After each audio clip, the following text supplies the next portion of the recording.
contre la compétence. Je jure solennellement devant Dieu et la nation de sauvegarder l'unité nationale, de ne me laisser.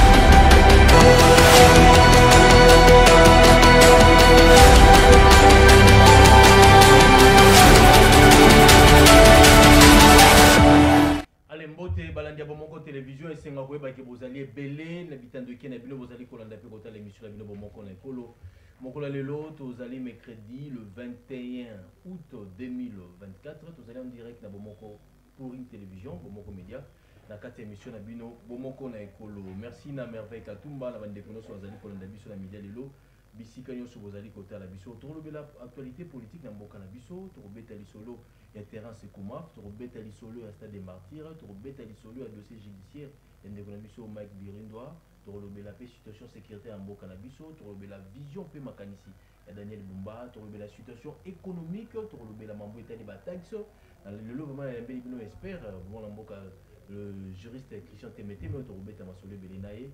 Mais merci avant de côté dans cette émission batune sur Kolanda biso na poto pe awa to pesi bino mbote mingi na confiance au bazali ko sala biso à travers émission bomoko na ekolo. Mais depuis azui ngwendeni na ville à Kinshasa le gouverneur Daniel Bumba Lubaki mbala liboso à sala conseil des ministres ezalaki hier mardi na Hilton Hotel oyo asangisa ki ba ministre na nyonso basalaki conseil des ministres pour na côté la situation nini Kinshasa ezali ko tambola nango. Ministre Ozaliko distingué à Zangakité, docteur Patricien Abakazi, ou Azalakiwana, ou gouverneur de la ville de Kinshasa, a salué qui bravoure naé, mon sala Zaliko sala sur terrain, Zaliko qui est dans terrain, docteur Patricien Abakazi, Azalaki déjà lobina li bongo pour la koyebisa ko sala sensibilisation na ba manionso na ba tunyo so ba na ba voyage ba na ba makaku ba na ba mbisi to ba ndeni na kolengela biloko kolia pour la maladie ya monkeypox et côté na kati ya ville ya Kinshasa te.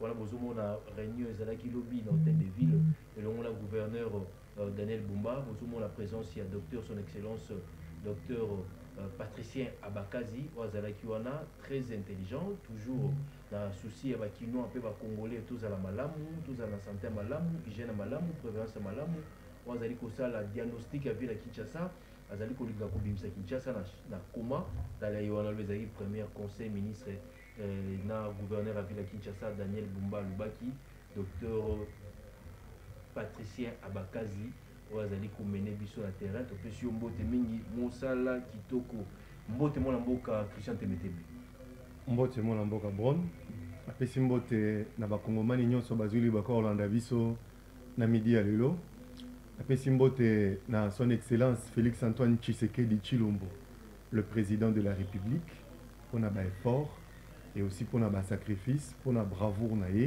pour notre savoir-faire, na ekolo po tekolo ken etambola malamu esi pe ba membre gouvernement l'Assemblée nationale Sénat batunyo so na pesi ba mbote pesi pe mbote mingi na mwana mboka Abdon Etina DGA ya DGI Abdon Etina les valables les capables les compétents na pesi mbote sikozali mwana mboka je sais que komata yo ezali kobangisa partir regroupement Botami Sikabo 14 députés ce n'est pas une mince affaire.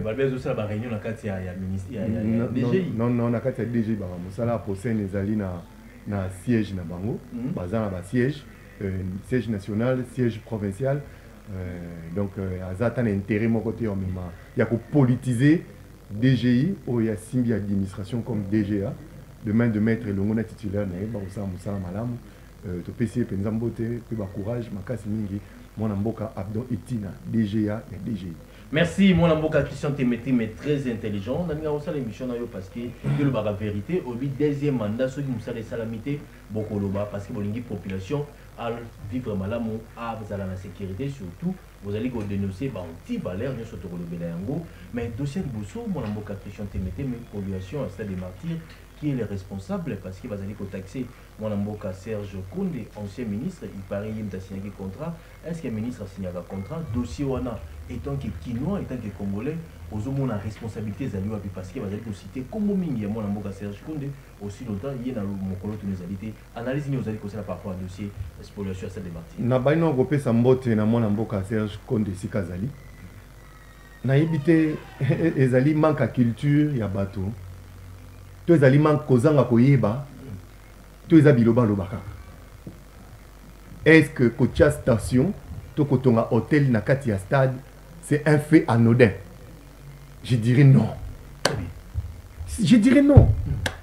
So boke na mikili mosusu boke kuta ba hôtel na kati ya stade, boke kuta ba restaurant na kati ya stade, OK, boke kuta ba station service na kati ya stade.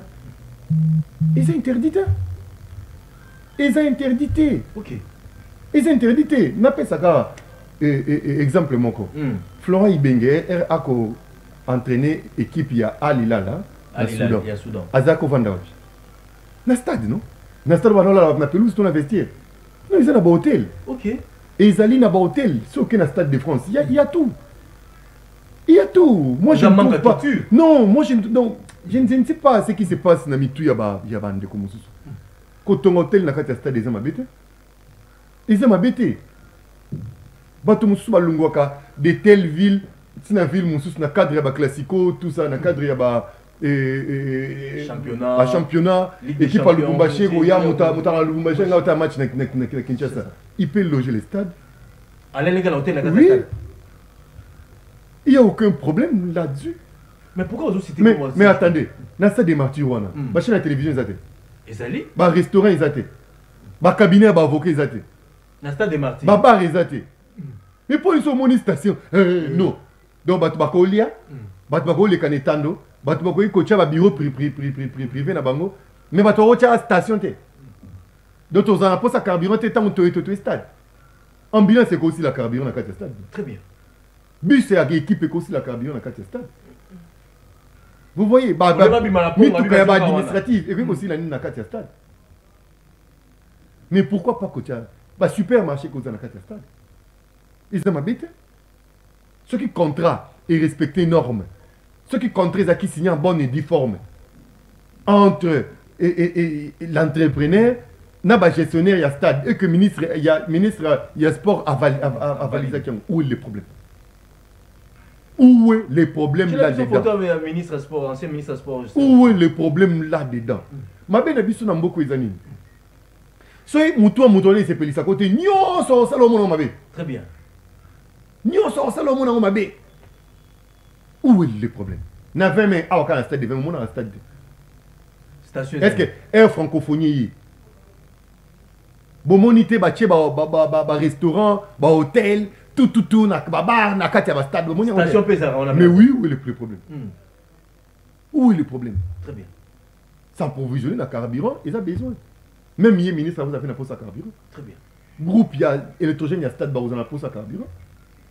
Où est le problème là-dessus? Ah, ministre Akala, chez Mokonde, Aïbaki, Asaki Boy, à spolier stade, tu utilises plus bâtir même malade. Très bien. Bah, spolier stade, stade de matière est intact, n'est-ce pas? Bah, il y a un stade. Boki kuna tongi kuzu na stade. Mais si tu fouilles madame na stade, on a kuzu zate. Non, kaka koloba, non. Pas restaurant, ils allaient, ils sont qui n'ont émission na stade. Toko ta restaurant à stade. Le ministre Skanga Sanika baise. Une fois, mon inga ngai prince Kinana na pesi mbote si kazali. A invité à la maîtresse de bien dans un restaurant à stade. Nous sommes allés, on a mangé là-bas. Ils ont rajouté qu'on a 12 jours, combien je me souviens plus. L'autre fois, on a mangé Gaston Piano, on a mangé les mépandis là. Na stade. Une fois, on a eu un boxeur, on a eu les Jeux Olympiques. Eh, il faut on s'entraîne dans son bel bangomaï. Autant que tu as posé à Maï, autant que tu as posé à Kolia, autant que tu as posé à Média, autant que tu as posé à supermarché dans Katia Stade. Il y a même on peut créer même des boutiques dans Katia Stade. Ce n'est pas interdit. Donc moi, ancien ministre, c'est ce qu'on a une vision. Ceux qui va signer qui contrat la station-service, ce n'est pas mauvais. Très bien. Je trouve rien de mal, je trouve rien d'obscène. Spoliation. Il n'y a aucune spoliation parce qu'il y a un contrat qui existe. Il a spolié quoi? Il a spolié quoi? Il y a un contrat qui existe, en bonne et due forme. Il a spolié quoi? Attaque l'inanimabilité. Dans le contraire, quand on a station, ça va toujours. Contrat, mon corps, payer sur ma belle à titre précaire. Pas à titre définitif, au certificat d'enregistrement. Ou à titre de propriété. Ou alors, tu as spoliation. Mais il n'y a pas eu spoliation. Il y a eu un contrat et un partenaire à cette station pour un temps. déterminé. Quoi puis spoliation on a nakati. Non, tout est kabili salela. Très bien. Tant que le norme, stade de norme, stade de. Faut avoir homologué stade, bah biso stade de station zali kuna. Non, Lukuta. Oh, Lukuta. Lokuta wana biloba loba. Yo mone mokando FIFA loba qui se fait kofa loba et kafa loba qui se voit station na kati ya stade ba homologa ngote. Au mona ngo. Tout est kabilo ko wana. Ka faire contrôle mona ba restaurant. Très bien. Amona ba chaîne de télévision te. Amona ba bureau ba cabinet. Non mais kuna ba cheso nini kuna tanga pa kombote ba landa na pas pa ba to. Non tanga kombote. Eza kuna te. Oh, tout est kabilo ko wana. De Balinga va salir image. Ça c'est salir l'honorable Serge Konde Chemo inutilement. Ah tout est kabilo ko wana. Très bien. S'approvisionner dans carburant, ils allaient faire anodinité, ils allaient obscénité, ils allaient m'abêter derrière, c'est normal. Merci. C'est normal. Merci Christian. À Longwe Barcelone, ok match na Real de Madrid, na Madrid par exemple, à loger dans le stade. Allez dans le stade. À Olia kuna osanyo sokuna. Osanyo sokuna. Ce que obi ça, de toi aboué. Donc les lots soyez Zara et au boutique na kati ya maya to Adidas to Sakaba to sa publicité mais to peut ça avec exemple. To Nike to Adidas sango chasni mais voilà bolo pa ni bas poli. C'est un entrepreneur tout comme Total, tout comme moi Namboka, tout comme ceux qui n'y a pas de station, tout ça pour ça carburant, il n'y a pas de problème. Très bien, merci mon Namboka Christian Temete mais bozali ko taxer biso. Oh bazali ko ba fouti biso te, tozali ko la vérité. Non, c'est la vérité mon cher ami. Moi j'ai étudié, il faut la défendre ma valeur. Très bien. Non, il y a tenu ko itali buzo ba pour à cause il y a 1000 fois mutapes nga kende finga CSS je connais on vous met en garde bino batu bobo zo maïle bo so maïla batu na ba mbongo go na ba poche. Non. Moi j'ai étudié, je connais, je comprends quand est-ce qu'il y a spoliation. Très bien. Je connais, je comprends quand est-ce qu'il y a contrat déterminé. Déterminé et indéterminé. Je comprends et je connais l'objet à contrat. Très bien. Lorsque l'objet est à contrat n'énerve pas la loi, où est le problème? Si c'est un contrat qui oui, c'est basé sur des choses licites, où est le problème? Où est le problème? Au gros, moi, ton nom, on peut associer ce qu'on peut côté qu'associer dans le stade, c'est pas un problème. Non, on doit signer un contrat, on respecter, mais non. L'administrateur on doit arrêter ces histoires. Bon, il faut taxer biso. Tous yeux le côté, bon, moi, yeux le côté, bon, ça m'a yeux le côté. Tous yeux le la vérité, tout le monde est la vérité. Est-ce que c'est des agis politiques? Non, c'est des agis politiques. Mais à lobby, jamais. Mettre mettre côté sur pas mal les as politiques. Qu'on arrête, c'est des as politiques. Contrat ils allaient investir au salaire quelque chose dans le stade au signer contrat l'administrateur et stade. Très bien. Et ministre et sport qu'on validé. Ton ministre a validé, c'est-à-dire à mon que objet à contrat ils allaient illicité. Ils allaient normal. Ils allaient besoin. Ils allaient nécessité. Par rapport à besoin et nécessité, oui, Bachaz, station essence. Merci. Moi Namboka Merveille Katumba Tchelabiso, ancien ministre sport. Moi Namboka Serge Konde, honorable Lelo. Député national azali ko servir mboka na biso na oetali mibeko bangonde bazali ko voter ba loi botika ko bebisa ba image abatu ba congolais to ebi ndenge to fonctionner to bi film ndenge bandara ndenge sukaka soki moto asali loko te bo bebisa image ya moto te olandi Christian Temete mazali moto atangi mibeko mboka na biso maître winner atangi mibeko maître côté soko batangi mibeko baleki awa balobi ete stade des alis polluité ceux qui contrat ils allaient respecter ils ont bêté dans mikila poto tout le monde a fait un restaurant ils ont un carte stade attends les lots de ton loba ba station ils ont un carte stade mambo belé ils ont un stade mais pourquoi vous n'avez pas cette image vous ça ndé musala pour na Congo tu as vu cette image tu as vu cette photo vous avez cette image ya mutu asali musala Nathan na ya asali musala na yi a même sur la Coupe d'Afrique a pesi ba résultat o a pesaki a sangisi ba joueur a sangisi ba supporters azalaki moto yo alingaki mosala kende liboso sport kende liboso avandi boyete akanisi pour la bilenge na kosa nini kuna na province na kati ya village na Sakanya asali bango stade malamu pourquoi vous ne voyez pas cette image lui azali député national soka azalaki na mbeba bongo mo ngazala mbeba tozo kotela mutu te bomi ko taxer biso tozo eloka mutu te tozo mbongo moko te bino so ba doit défendre vérité o bolie mbongo bolinga to gena lokuta to finga te biso ko luka vérité. Mais les lois au moins la mboka za sous ministre te. station na bandi ko futa pas qu'on a mission Qui était dans un musée. et qui na libenga l'état et qui na ba gestionnaire à stade Très bien. et qui n'est pas na été mais et Salema qui na assigné qui na tango na ye a validé qui où est le problème ceux qui moi libre mon qui on est au quota stade on est ambindo stade déjà salité bon banano ko soigner stade bino kaka comme ya Serge ko chercher mon compte bon banano soigner stade déjà salité stade déjà salité stade de matière déjà salité et tout le bango vérité. Dernièrement, na outil émission pas confrère na bino na tout sunga. Tous les calibres gymnase à basket mais sur la masuba. Sur la masuba. Bo banda ko bongisa kuna. Bilo yo so toto na francophonie ko beba. Bo banda bongisa ngo banda ko entretenir yango. C'est ce que nous attendons de vous. Tous les nabino ba colibété ba spectacle désolant, ba ko publier n'importe quoi. Ba on n'a pas besoin de ça. Merci.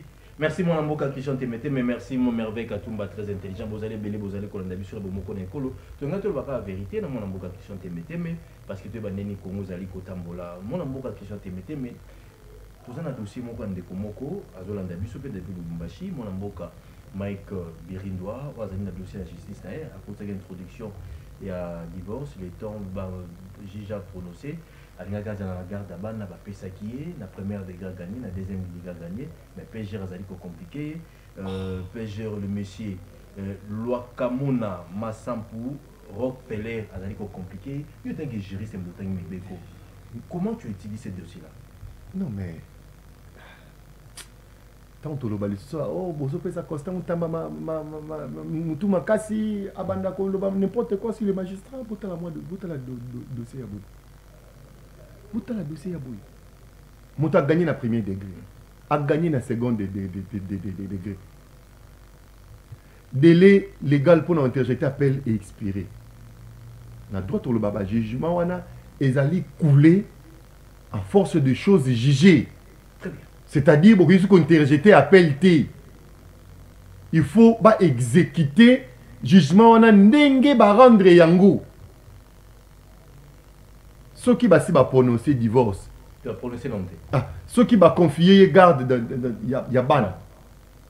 Mais le procureur ne peut jamais s'opposer à la décision du juge. Ce qui s'opposer à la droit, obstruction à la justice, c'est grave. Nakani si mon amboka constant mutamba Olanda biso ba service na yeba Olanda biso pour Olanda ka émission oyo. Ça c'est une obstruction à la justice. C'est la maladie dont notre justice est en train de souffrir, c'est ça. C'est grave. C'est très grave. Au premier degré, au second degré, va rendre jugement, va passer mon raison. Oye ozui, va jugement wana onyati yango. Au moins makambe pesa constant mutambakanda. Makaba de show. Yango pesa constant mutambakanda. Au moni.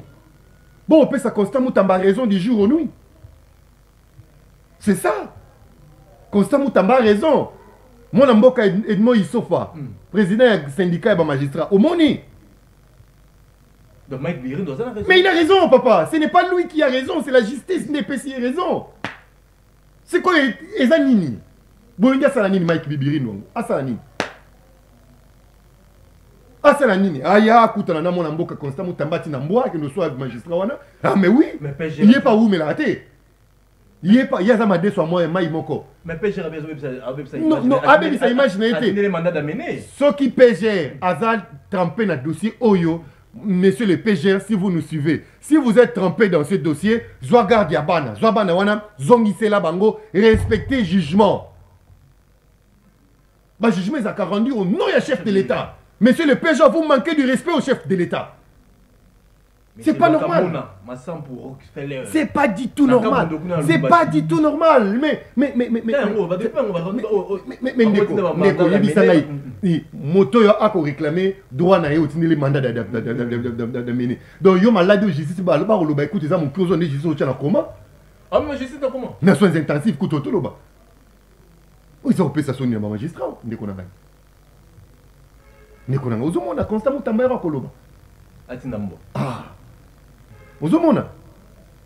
Monsieur le procureur, s'il vous plaît, respectez le jugement.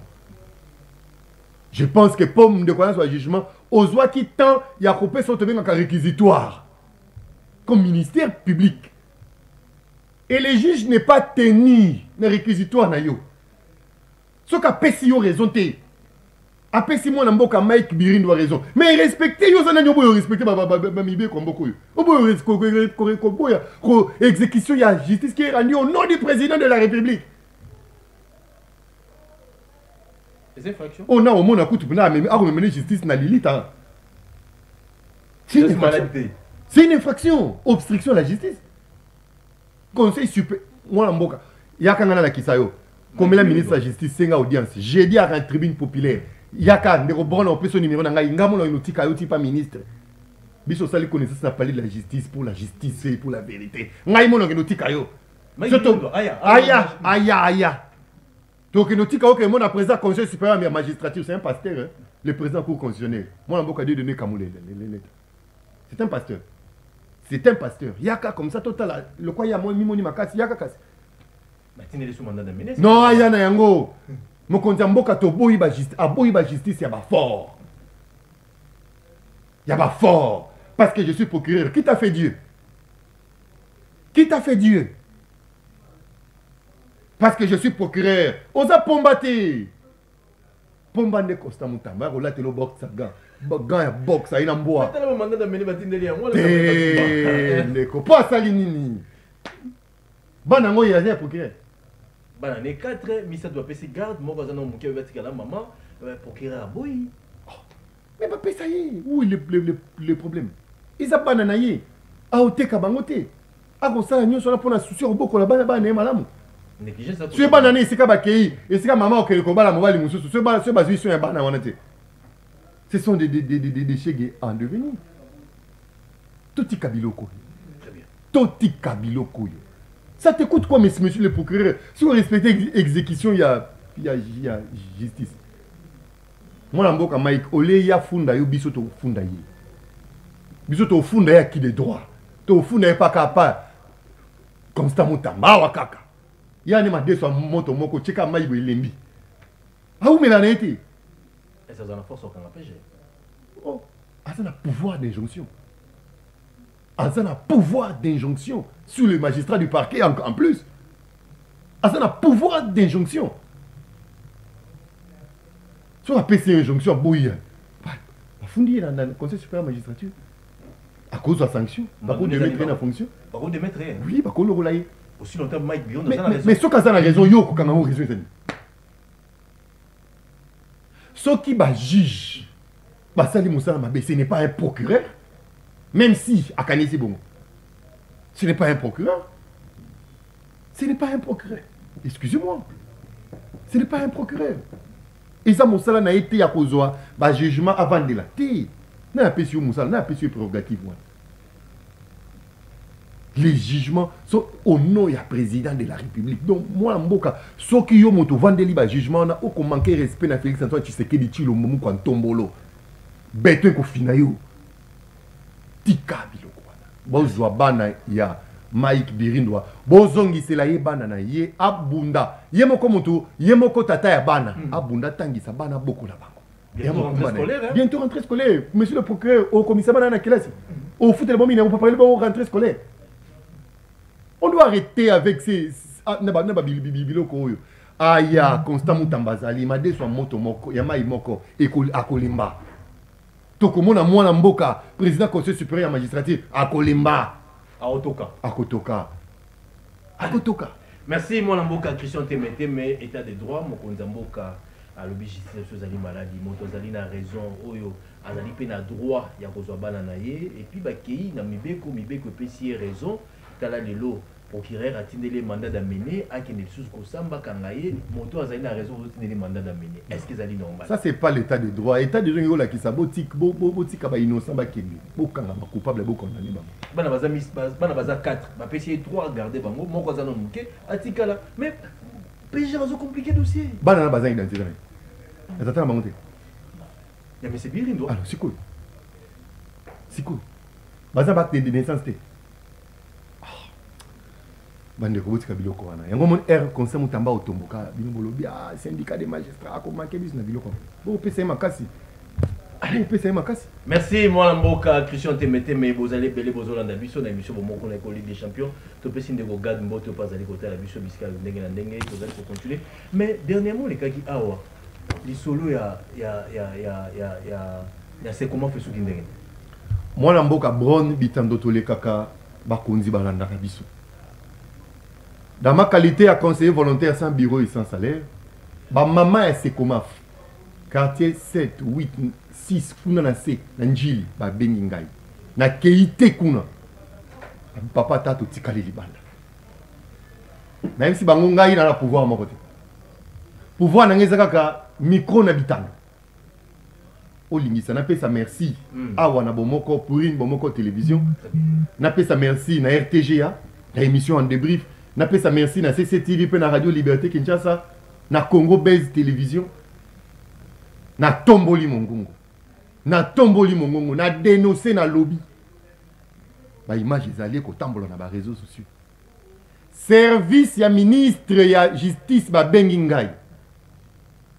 Ba lobby na nga bona mboka toyoki boleli na yo. Pona ba mama wana. Et le ministre est très touché na acte wana. Sima ya mwa mikolo ako kende, ako s'imprégner na situation na pe ba mama wana ba kozala rétablir na ba droit na maman. Maman c'est comment? Maman c'est comment? Depuis hier na tondi botondi ministre ya justice. Oyo akitaki na terrain ya Sekomaf, ayokaki boleli ya ba mama na nzela na biso. Na baninga ba communicateur musu bazwaki likambo wana na pesi bino merci. Akangi ba soda nyonso kutanaki. Sur injonction à pesaki na auditeur général. Ba soda, ba policier na ba chef coutumier ba tekani mabelo na bazar na bazar bukanga. Depuis 1951, terrain wana mabele wana ya c'est comment ba déclarer en site maraîcher. Depuis 59. Ba activité ko sala mawana ezali po ebiki sa population. Ba ko sa bilanga. Bilanga wana ko biki sa bato. Bilanga wana eko biki sa pe mabota na ba. Ba licencié ba bimina bilanga wana. Ba ingénieur ba bimina bilanga wana. Ba to minene ba cadre na ba entreprise, certains députés ba obata maona. Ba boti na ba sala bilanga esika wana. Ba homme d'affaires ebele ba bini esika wana. Comment yoko ya ko somba mabele esika oyo eko biki sa 80% ya population à Kinshasa tolère en ndunde uta la place wana. Là c'est comment? C'est très sensible place wana. Dites écoutez. Matembele, ngai, pondu, nkovi, point noir, fumbwa, chou, tomate, pilipili, ndembi, et puis bien wana nyonso tout. Population a bénéficié na ngote pe otonganda ko pona bolamu na yo na libota na yo, tu es sérieux? Un individu. Un individu. Mon mboka kimbote bandai na tango ya kita. Simbi ba mama maraîchère, simbi kinga. Motoko yiko somba ba site maraîchère azalité. Au simbi bumba au simba maman. Te ya salé l'autre, tu connais. Bumba saïm. Aussi maman. Mais il n'a rien fait. Kimbote est descendu là-bas quand il y a eu menace. Gouverneur Ngobile est descendu là-bas. J'ai Koko Moulomba est descendu. Ou qui a consolé l'état le biloko. Baza va administrer, c'est la ville-province de Kinshasa. Il n'a rien fait. Mon Mboka Bumba, ça c'est le ministre de la Justice. Mon Mboka Constant Moutamba. Asalini. Ma déçu ya maï moko au tchekabe pa. Ya ou melanete. Na beta qui c'était ayoki. Ba service ya ministre ba lobby na ngai te site wana motoko simba yango kombo na ye Boloko. Boloko. Qui est homme fort, hein? Homme fort. Sous Constant Moutamba. Abimisa Moutou. Moi, ça peut me grand pays. Homme fort azate. Homme fort azalité. Tu peux si merci. Mon amboka Constant Moutamba. Yami pale awa na lingwala. Babimisa ki bato na bandako illégalement. Oh, ça consomme. Un acheteur, tu viens acheter ndako ezali déjà na certificat couvert na certificat d'enregistrement il y a 30 ans, 20 ans. Osana documenté, sous-basmaté. Tu as bénéficié de la justice, il y a pas fort. Tu as qui na micro là, ah, tu beleli. ba service à ministre ba lobi po pesa biso précision na osepe na mwana mboka Constant Mutamba ndenge collaborer na ba communicateur akiti ya mwana mboka Eliezer Atambwe ba mama nyonso na lingwala ba famille nyonso na lingwala bazongi na banda kulombo pe alobi mokonzi ya mboka alobi oya koyesu kosimba ba mama wana kombo na ye boloko site ya tere ya Chobo na matete bateka tere ya Chobo mwana mboka ya Banza telemi ale biso pe to telemi ministre ya justice ayoki akiti akita sur terrain yaza muta ba charisme te lokwa ba papa Tambwe Mwamba te yaza muta ba charisme te yaza jeune yaza jeune yamona oyebisa na mwana mboka ministre ya justice on n'a pas besoin ya mai ya propre pour na roboma moto mai nyonso ekoboma moto baloba te oyo kosala c'est pour l'intérêt ya population et la population ko se retrouver na makambo oyo kosala mokaoso très bien ok liboso merci ça c'est l'état de droit omokonzi ya mboka alobaki nde yango wana papa état de droit nde Constant Mutamba ye nde papa état de droit marqué ba point omoni conseil supérieur nani syndicat ba magistrat te bino bozali syndicat tokozela nde conseil supérieur à magistrature. Le syndicat a un pouvoir? Non, il n'a aucun pouvoir. Ils ont pour nous défendre des droits magistrats, salaire, tout ça, c'est ça, maladie, sociale. La vie les radicales vont changer. Constant. Bon, changer pour syndiquer le lobby. Il y a une faute à la magistrat. C'est le conseil supérieur à la magistrature. Tant que le conseil supérieur à la magistrature, mon de l'autre côté, il y a mon ministre mon amboka Constant Mutamba a essayé de procurer tellement ça à la place. Toi qui es dans le tribunal, tu es dans la cour, alors juge tellement moi je vais prononcer à ta place. Bon, Kanil refute à ma société. Très bien. Très bien, mon Namboka. Oui, que Namboka, tout le monde fout à amende, tu imaginer. Et puis, bah, magistrat. Et pourtant, il existe une nomenclature. Il y a bah, amende. Ça existe. Tout ça, mon Namboka mettre en gros à jour. À mettre en gros, pour telle infraction, on paye autant. Babo, il y a qu'à percevoir les amendes illégaux. Les amendes illégaux. Bon, on a une destination dans le côté. Tu peux savoir, mais c'est qu'il y a un oui, bah, mais la faiblesse, c'est la population. Babi, mon commission, c'est un IGF, c'est un IGF, c'est un IGF, comment bah, ayo kuta biro kanga. Omoni, tous ces pays dans les Cambois a diminué circulation ya mbongo na maboko ya bato. Ils ont le roulage. Tout mettre à jour notre code routier et la nomenclature des amendes. Très bien. Ils ont un niveau de police, ils ont un niveau de police et circulation. Ils ont le roulage à Talibon. Pas amende à Kanis. 100 000, 200 000 en vertu de quoi? Par rapport à mon frère. C'est un rappel amende par conformément à mon côté. En vertu de quoi aussi? On a fout amende à 400 000 pour l'enseignement. Mon béco le bini pour l'infraction. Si pour l'infraction, il faut 15 000 francs. 15 000 francs, c'est sûr. 15 000 francs, c'est sûr. Il n'y a aucun problème. C'est faisable. Merci. C'est faisable. Bah, condamner au notre perception et pour te faire foutre la réforme, on est simbaté. On a foutre la dégérade, oui. Parce que il faut qu'il y ait une nomenclature.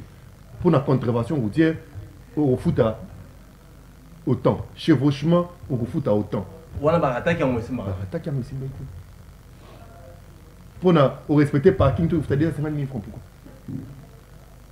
On a foutu déjà 50 000, on a eu mauvais stationnement. On a foutu déjà 50 000, on a foutu 30 000, on a foutu 80 000, on a mis un appel. On est à mon côté, on est à justice. Des poids, des mesures. Non, justice à solo, oui, ils ont déjà présenté, au moins arrêté un ministre Yango. Amende et transactionnelle, nomenclature Yango. Infraction Oyo Sali Yango. Zali, transaction numéro 17. Balogo au foot à 25 000 francs, tant à 25 000 francs. Fait ça, qui est versé. Pourquoi c'est là, Moussalani, que ça te met? Et bon, ça rentre là? On a photo na bango, na boy na tombé na ba diffamation pour na yébi c'est qu'il a raté.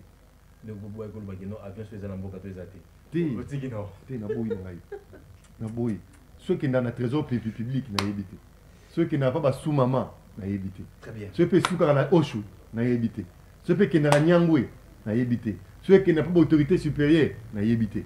Allez, merci. Christian Témété, mais 6 ans vous allez le pouvoir, vous allez communicateur dans la union sacrée, vous allez défendre l'action à Mokonzi Mboka. Tout le monde dit SG, parti de l'IDPS, alors il regrette les alliés. IDPS bakanisa kiloko la baina pouvoir bakopesa bato misala bato bakolia malamu mais regrette les alliés qui n'ont pas besoin de poste bazalo koluka ba intérêt na bango personnel au peuple rwandais koluka na kozela azur ngote.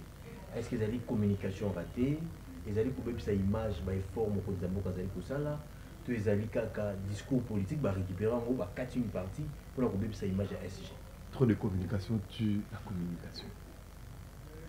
Ah, c'est que moi, Augustin Kabouya a nommé ma porte-parole. Il y a des communicateurs. Bazali, quand il y a des personnes, mais tu es en Kankolongo. Bazali. Bazali, moi, José Mbedi. Bazali, moi, Thomas, maître Thomas, Bazali. Thomas Kapouya. Bazali est belé. Et là, on a prochain, moi, Kabouya, il est trop dans le micro et dans les médias. Ça ne sert à rien. Et au changer, tu es au Yozali. Ça ne sert à rien. Quand on parle parfois dans ces émotions, dans ces akanda, on peut balancer les camoufles sous le et ça les buzz. Écoutez au pétom sous poste. Et c'est quoi écouter? Bon, moi je ne suis pas de l'IDPS. Donc, au Taliban, dans le cas de l'IDPS, on va retraiter les Cambouans. Batumso iba bimisa ngona contexte aloba ibongo te si balobi oui aloba ibongo mais bakati kaka côté wana tout alors ngai penza mon humble avis est-ce que na éviter soit ba enseignant na ba parti politique ba zali sauter l'école du parti za zali sauter est-ce qu'il y a qu'Augustin Kabouya qui doit prendre la parole? Est-ce qu'il y a que lui pour ani ba pesa ke Moussa Makasi bongo il gère l'administration, les finances, tout. Vous basez sur ça, on communique, il y a les choses. Autant la temps où on va communicateur, on va porter parole, on va je pense qu'il y a cellule la communication dans le cadre de l'IDPS. Et qu'avant, on a beaucoup de Kabouya sur Maloba. Ça, la réunion, est-ce que c'est ça la marabongo? Bon, je suppose que c'est ça la marabongo. Nous sommes dans un pays où Mathieu ya bato ezali fragile na oyoka. Un langage de trop peut bousiller les pays. Les alitaches ne l'ont pembe.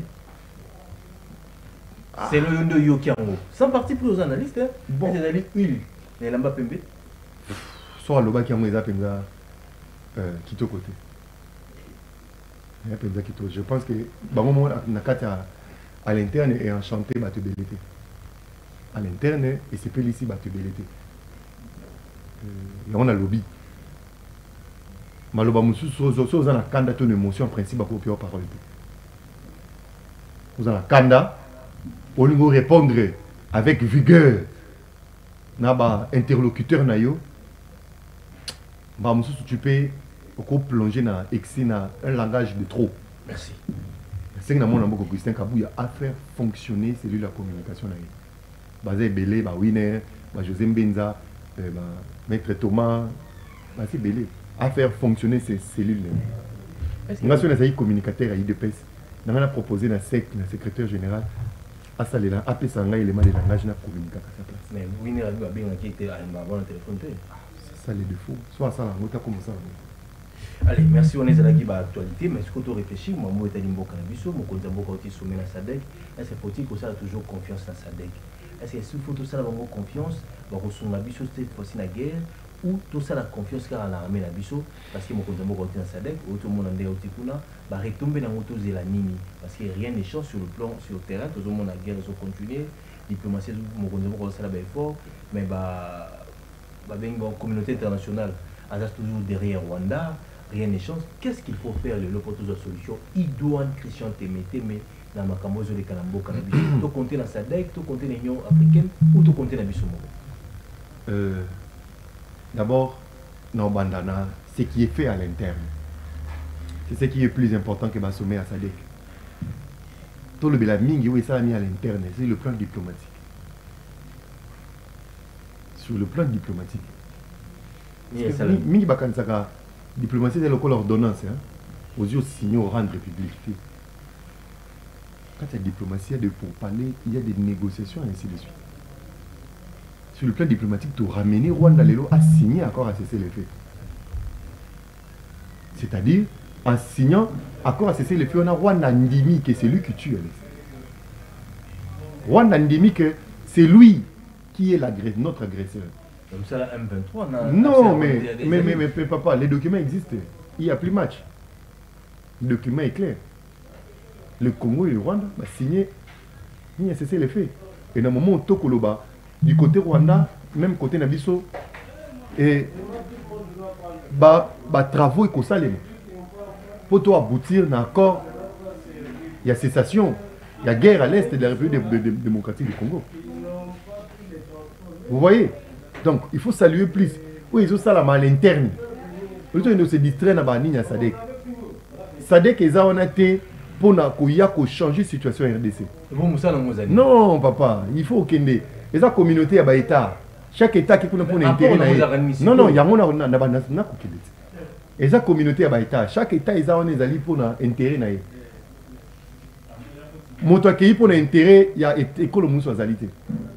Ceux qui ont bundi pour nabola mon amité moto bundi la bino azate. O nyoso yoke salama pour na RDDC ils allaient fort à mon konzamboka. Ils allaient fort ya gouvernement. Ba o luka intérêt ya Congo. Na sadek to ko luka intérêt ya Rwanda te. To ko luka intérêt ya Bangolais te. To ko luka intérêt ya Congo. Ndenge ba Rwanda pe ba yo luka intérêt na bango. Ba o luka contredire biso sur beaucoup de questions. Pour notre intérêt, il se peut que Luka, Koloba Polele, injustice auto subir auprès de nos pays, auprès de quelques pays amis, pour l'intérêt nabiso. Est-ce que les pays africains, les pays frères, on va son abisoté pourquoi? Baza n'a pas son abisoté, bon, bah pour notre intérêt nabango. Baza n'a pas notre intérêt nabango. Mais oh yo nebiso to ko lukezali collaboration moko franche entre les États. Mais la sincérité, pourquoi? La sincérité, vous avez raté la politique. Et vous allez rater. Ne cherchez pas la sincérité. D'abord, il n'y a même pas un homme politique sincère. Oh. Entre les États, il n'y a pas la sincérité. Il y a que des intérêts. Entre les États, ce sont des intérêts, le rapport de force. Pour nos intérêts, il faut opposer rapport de force.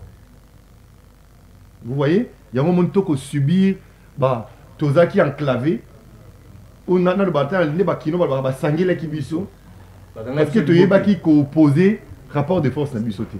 Le lot mon konzamboka opposé rapport de force na biso. Et yango toko kenda ba victoire diplomatique. Vous comprenez? Sur le plan ya Sadek, je pense que ce qui collaboration gagnant-gagnant, ce qui collaboration pour les intérêts des uns et des autres.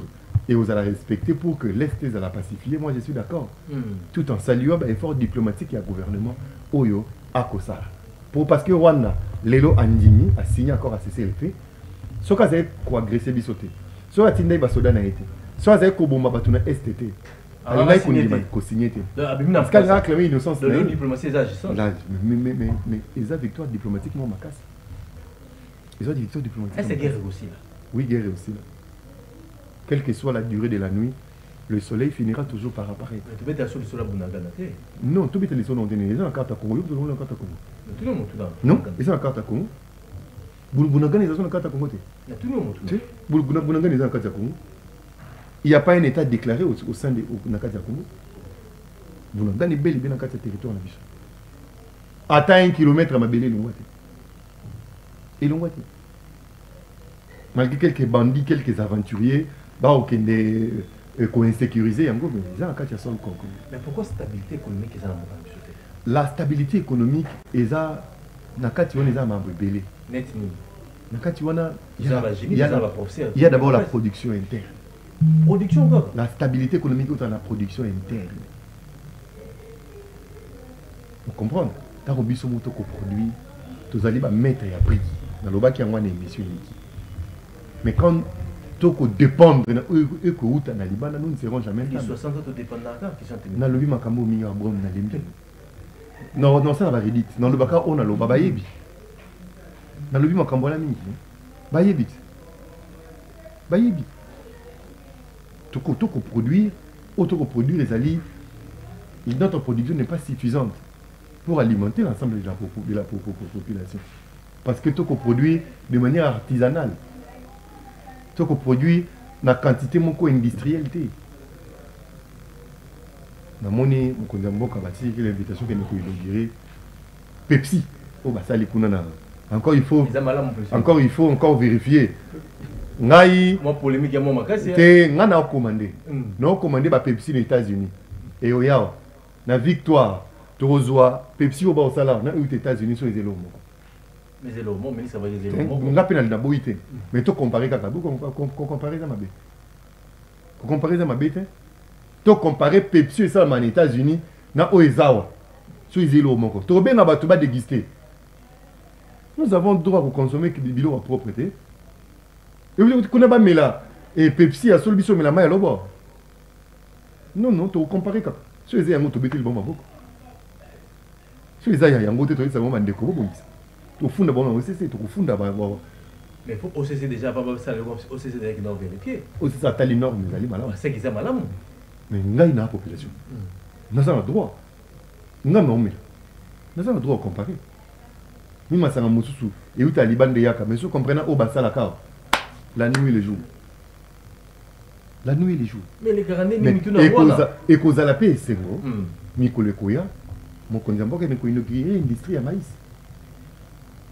Mon condamné qui a inauguré l'industrie à élevage, l'industrie à poulailler. Pour l'instant, exactement.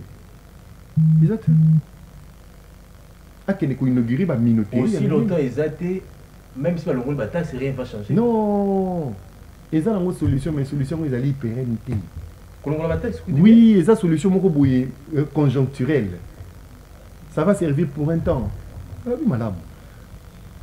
Ça qui a massé aussi les autres Kamalelo, 30 000 francs pour la taxe des arracheurs.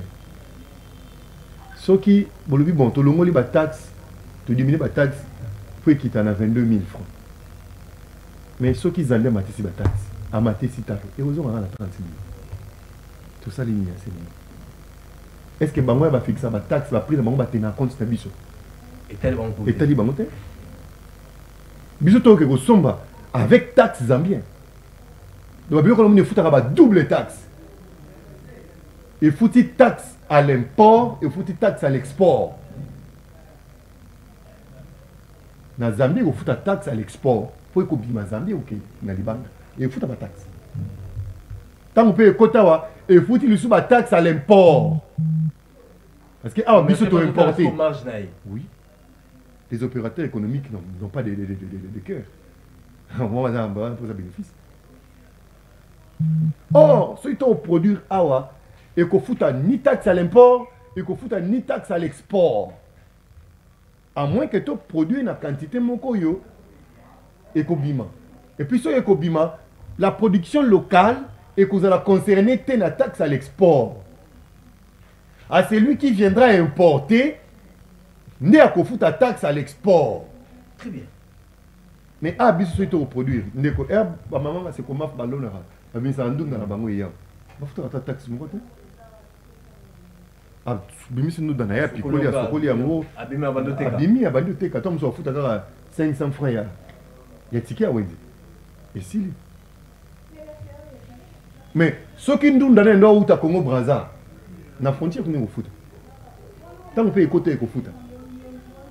Mais le ndunda o quantité en ndunda o a to somba kana 8000 francs.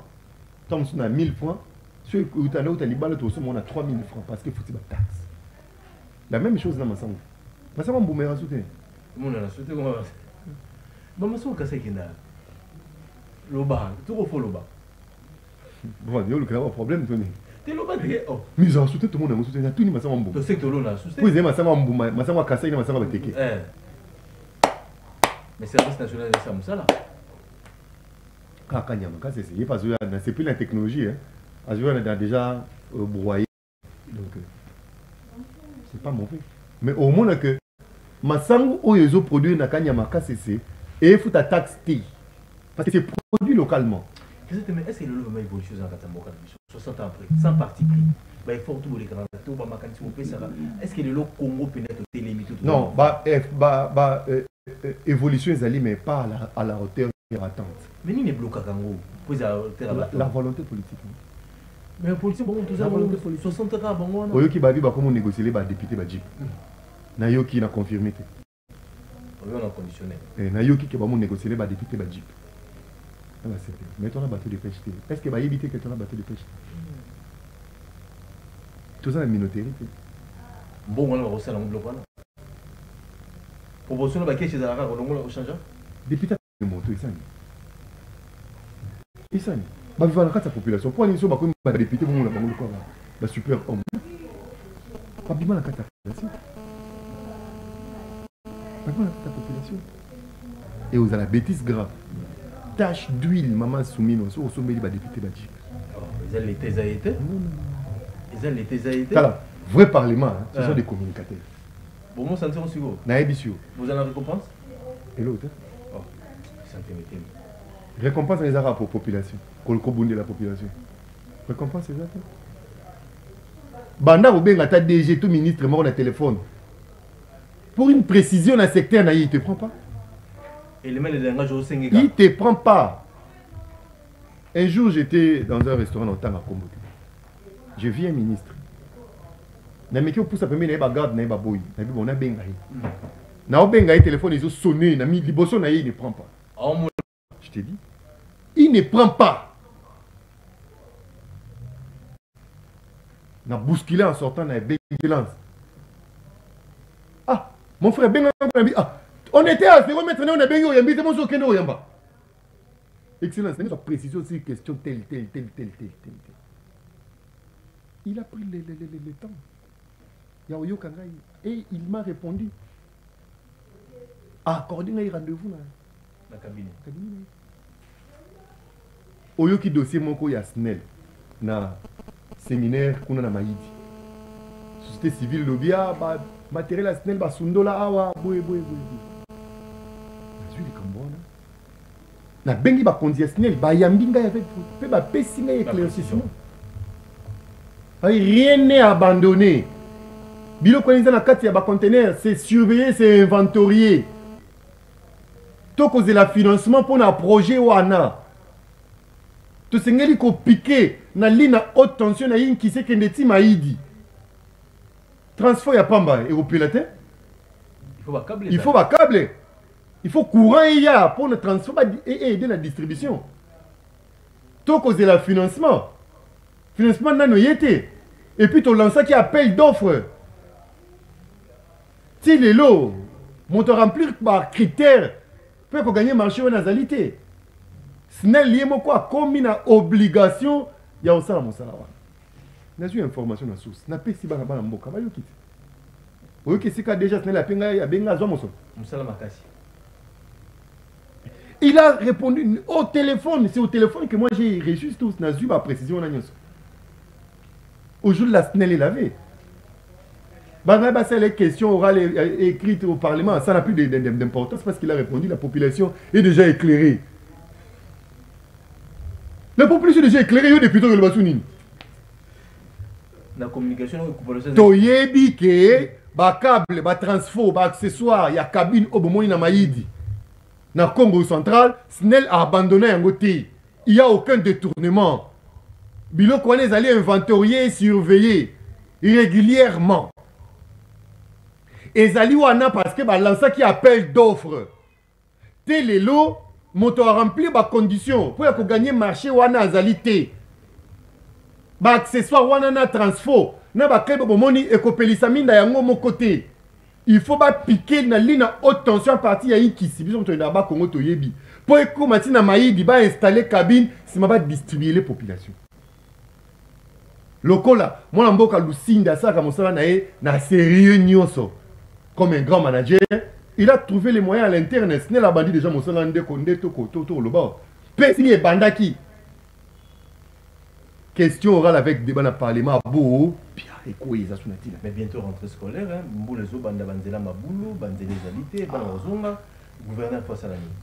Et non le basu service à Bumba bombe na. Bino bolinga Bumba, te bino bobenga biso bolo ba n'importe quoi bolinga Bumba, te biso neto linga Bumba. Ou biso ça que vérité. Ya liboso, moi na mboka Bumba, ba parents ba bina yebisa yo. so ke na zandu lelo beta tatuna na zandu na osepelande na omondu na nzela. Ça je salue. Je suis en train de sur le terrain. Il est sur le terrain, je suis en train de saluer. Mais quand zandu mon zandu polile. Ba uniforme ils ont tout. Ba tenue gymnastique ils ont tout. Ba cahier ils ont tout là. Ba stylo, ba crayon ils ont tout là. Pour nani ils ont tout là mon mboka bumba. Ngai na oyebiso vérité. Ba école. Ba otangisa lisute ba fongoli ba magasin ba uniforme kuna. Oh, je vous dis. Mais c'est la monsieur, ça va rater. Et ça a raté. Quand tu as comme les 6 primaires, c'est secondaire. Non, que ce soit uniforme, non, très bien. Na même bon transport na passo lika mobutu na katima inekei. Bazio taille maman. Bazio ngata, intene ke osomba, biso na papa mona bina biso papa de mayo. Hein? To viens d'offre na toi. Moi il y avait toi na lebo. Adaya. Moi biso na rakam na histoire na Kinshasa. Viens de mayo, to papa d'offre, to viens mon vieux Roger. Nous sommes bâtis na biso uniforme ngai mona okende na somi tisi uniforme ya bleu ya pembe na kina na batongi so école na école ba lobby manche courte manche longue. Et c'est l'état qui a décision au petit bloc. Mais c'est le gouverneur là. Au moins moi na mboka ministre de la justice. Besoin maboko pour yoka ba communicateur. Moi na mboka Bumba beta ba communicateur 12 Kara. Même makamto yebiso ba parents ba to ba souffrir. Neni ba to ba lingo na Kinshasa. Frais à fourniture jusqu'à $150 dans l'école Moussoussou. Bonico ici et là-bas, il y a Pamba, $150. C'est quoi ça? Nous sommes dans quelle ville? Pas au foot, mais sur Boy Balon, moi, nayo. Na minute où il y a inscription. Où que il y a inscription wapi? Papa, vous êtes à la biso, vous allez pour ou contre consommer la fourniture scolaire dans l'école. À quel prix? Ba uniforme, dans quatre écoles, les aramalam, tous aramabé. 89, 52, 69, 50. Bazu ba tenir à gym. Bavarez à bas à Real. Ba tchéga ba combo à bas. $25. Il y a Barcelone, il y a Paris Saint-Germain. $25.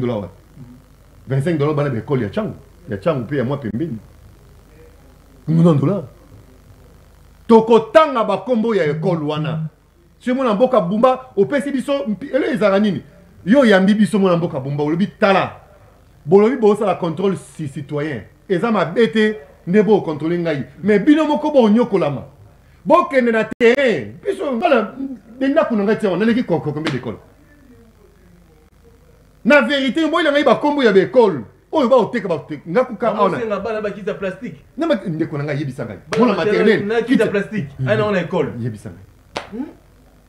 Bon, c'est un frère à construction. Ce sont les parents qui construisent l'école pour les promoteurs ou c'est le promoteur qui doit construire son école pour les parents, pour les élèves. Bon, on construit pour la papa. Nakatia Mongo ya Minerva ba tcheli bino frère à construction. Nous sommes. Bon, t'es gagné bakaye. Donc nous sommes la école. Mais ba maman on a na zandu, ba t'es gagné. Oh ba maman on a des parents élèves. Il faut battre. Mais moi, Mboka Bumba, Biso Totangi, Banda Lumumba, Kasavubu, Mobutu, Ti, Etienne Tshisekedi, blé blanc. Yomoko pour l'attaquer, blé blanc. Le comio, rouge, noir, le quoi en piscine. Mais c'est quoi ça? Ne fût-ce que prendre cette décision, mon Mboka Bumba. Babylone, le conseil des ministres, et s'il les loue à 5 heures.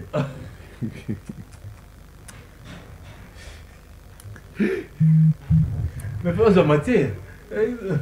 Bah retomber. Il faut vous dire ça à 48 heures. Mais bah retomber. Le temps où il faut bombarder des décisions mon nez. Et colo yo beaucoup que là-bas la fourniture. Ngaï n'a passé classe l'école on va faire confirmation. C'est quoi ça? Et comment le monde normal la confirmation? C'est quoi ça? C'est quoi ça? Décision bon, au salibon promoteur 6 mois de prison. Aux à la pasteur à protestant, à Tabanganzambe Nangaï. Aux à la. Où école la député Bakangiyou. Mais c'est école privée. École privée dans ma Bilana. Programme c'est les apps privés. Non. Éducation c'est un commerce. Au sein de l'école, non, il faut au Longobana. Mais comment business? Mais c'est ça les mal. C'est ça les mal. C'est ça Bazou Kemba. Mais sous 5 briques pleins à l'inscription. Mais attendez. Bissebakende travail manuel. Ils en ont sousté. On a école au na fleur. Na école primaire, non?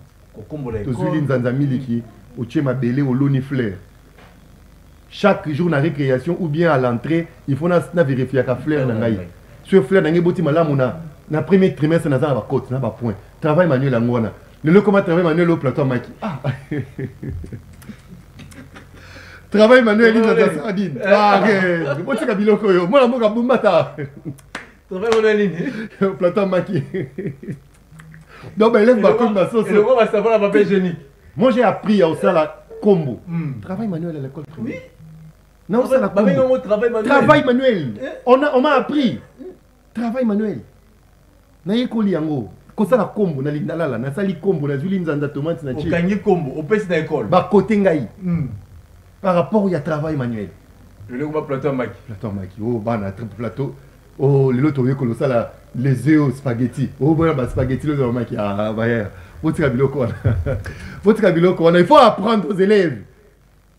Il faut apprendre aux élèves. Moi, j'ai appris même au Soukola, uniforme et lamba. À l'école, travail manuel. Bon, il y a la bilamba salité. On nous montre comment tremper lamba là quand il y a détergent, comment qu'on y caille, comment qu'on passe, comment qu'on sécher. Ça n'existe plus. Moi, la sixième, moi, la troisième secondaire, parce que c'est anglais. Nous, on n'était pas des paresseux. À l'école primaire, moi, j'ai nettoyé ma chemise moi-même. Mes chaussettes, j'ai nettoyé moi-même. Mais le bilo courageux ceci là. Donc, il ne faisait pas mon gouverneur appeler la Kinshasa. Il a du pain sur la planche. Il doit le faire. Il a dit là, comme on a bien un frère Kimbuta, frère Ngobile, comme un frère Bumba. Et il y a un candidat. On peut les arbres, par exemple, on peut faire quoi comme bon. Mais Azé la caca, t'es pas vrai. Mais arrêtez sur les transports pour bientôt les rentrées scolaires. Sur quoi? D'accord. Oh. Et mettez le transport pour le bien monter. Arrêtez, tous et arrêtez. Bah, ça qui conseille des ministres à l'autre. Et s'il est Léon à 5 heures, tous et la pour la première fois. Mais le transport, il est déjà cher. En réalité, ce qu'il va modifier grille tarifaire, il faut qu'il y ait des transports dans tous les allées. Lemba, Salongo Boulevard, ils ont 2500, mais je paye 5000 francs. Oh, le lot, il faut comme ils sont à 3500. Donc, il faut quitter. Est-ce que le chauffeur va concerne les Cambouans? Est-ce que mon amboka Bumba a courage à les Cambouans? Il est le gouverneur. C'est lui qui gouverne, c'est lui qui dirige, c'est lui qui gère. Il ne doit pas être géré. Mon Abumba, on ne doit pas vous gérer. Vous devez diriger et gérer. C'est ça l'essence de vos fonctions. Diriger et gérer, gouverner, diriger et gérer. Moi, je vais voir des chauffeurs taximens et têtus en prison.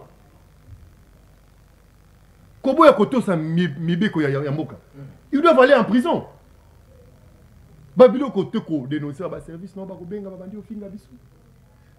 Et pourtant, réalité. $90.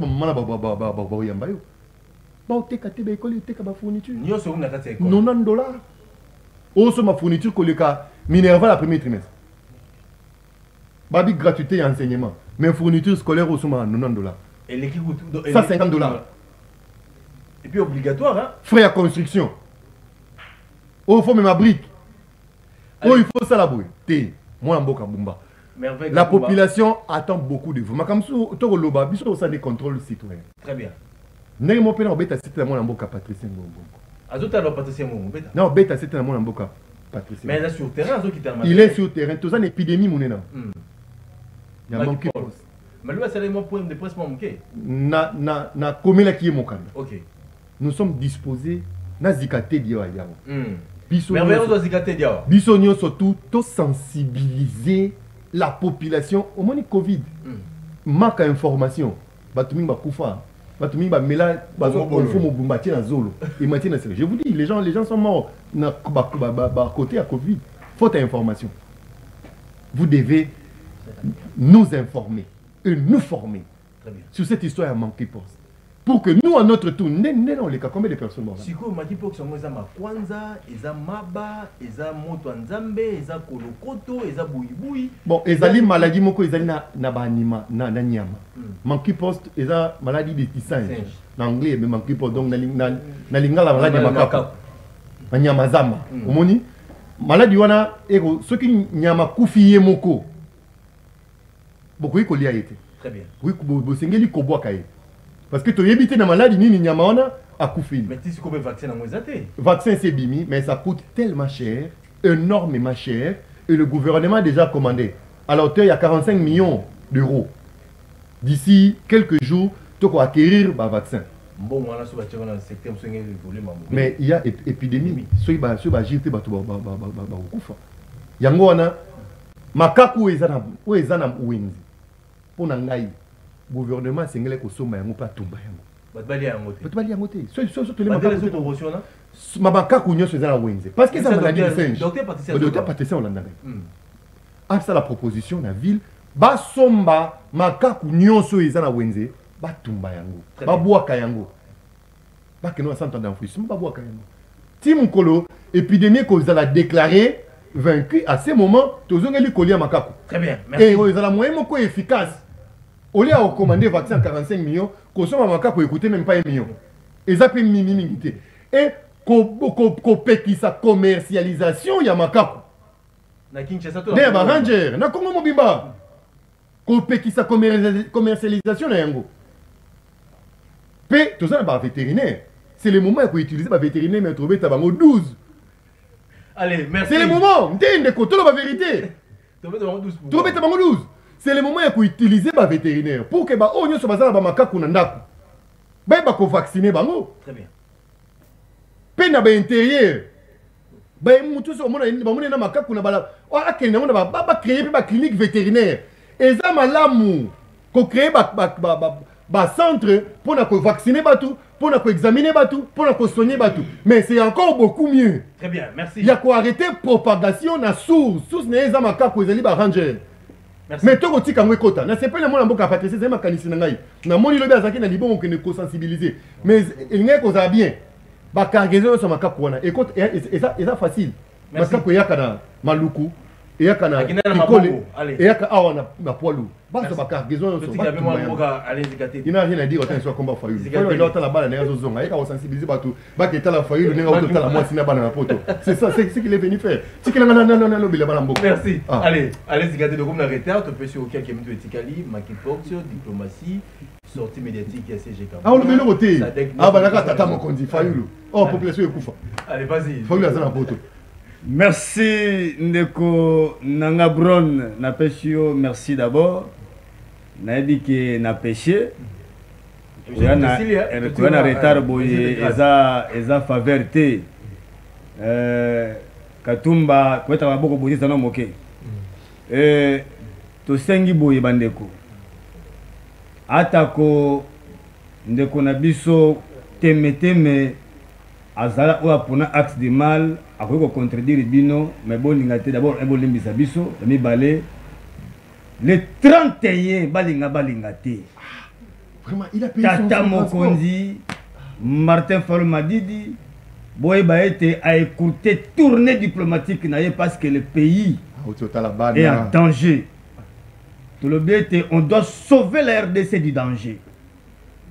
Bon moni bino mokwawa yemo ka soba makamo ba épidémie yango ezokoya ba malade ezokoya ebele insécurité epai koto boende ko Chilombo akomisi maladie moko oyo moka kobela ba kobela ngo ba kobenga kabilophobie donc ya ko banga be kabila nous sommes cité be kabila donc vous comprenez que le pays est en danger boluka en sorte te tokende biso banso de 31 to yambaye parce qu'il est venu avec un message pour auti la convention monene pe aokende wapi na Washington akende ko continuer tournée diplomatique pe ko sa bande ko na qu'est-ce qui ne va pas soutenir Rwanda yango to le bete azonga na yango il revient avec le message de l'unité et de la cohésion nationale pour tout kende ko fléchir ennemi yango to bengete to yambaye ebele mokolo na biso na aéroport Angili pour la ça combien il est vraiment l'homme du moment. Mais monsieur Sili.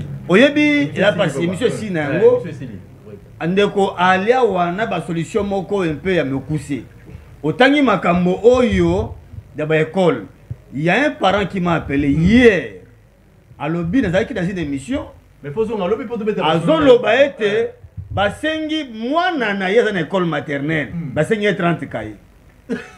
Tu peux te rendre compte, 30 cahiers. On a dénoncé ça. 30 cahiers moi la maternelle. Moi la maternelle. On a dénoncé ça. Non, on ne va pas se limiter à dénoncer parce que c'est vous qui organisez le système éducatif. C'est pas nous. Non, non, papa. Jamais.